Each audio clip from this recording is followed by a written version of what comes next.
He was a towering 300-pound force of nature who prowled the stage on all fours and sang with a voice that sounded like heavy machinery grinding gears. But the most intimidating thing about Howlin Wolf wasn't his feral persona. It was the fact that this seemingly wild bluesman secretly held a business degree, ran his band like a modern corporation, and provided his musicians with full health insurance and unemployment benefits in an era when most artists were being scammed out of their pennies.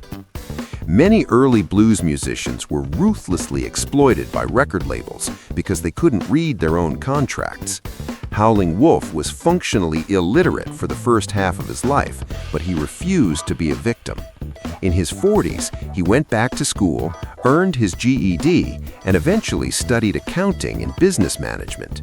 By the time he was a star in Chicago, he was the only bluesman who could sit across the desk from the executives at Chess Records, read the fine print, and demand exactly what he was owed.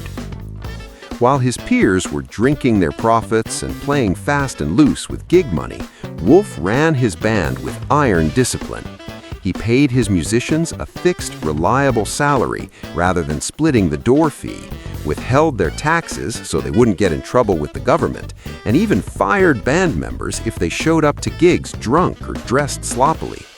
He wanted blues musicians to be respected as professional businessmen. Before he moved to Chicago, Howlin Wolf recorded in Memphis at Sun Studio, run by the legendary producer Sam Phillips. While Phillips is famous for discovering Elvis Presley, Johnny Cash, and Jerry Lee Lewis, he always maintained that his greatest musical discovery was Howlin Wolf. Phillips famously said, "When I heard Howlin Wolf, I said, 'This is for me.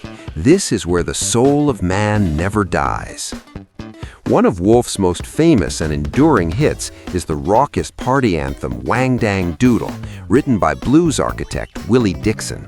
However, Wolf absolutely despised the song when he first heard it.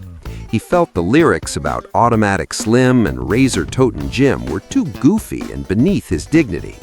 He only agreed to record it to prove a point to the record label, and he was highly annoyed when it became a massive commercial smash.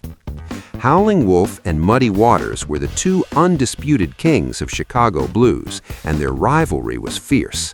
Chess Records and songwriter Willie Dixon frequently used this jealousy to manipulate them into recording great tracks.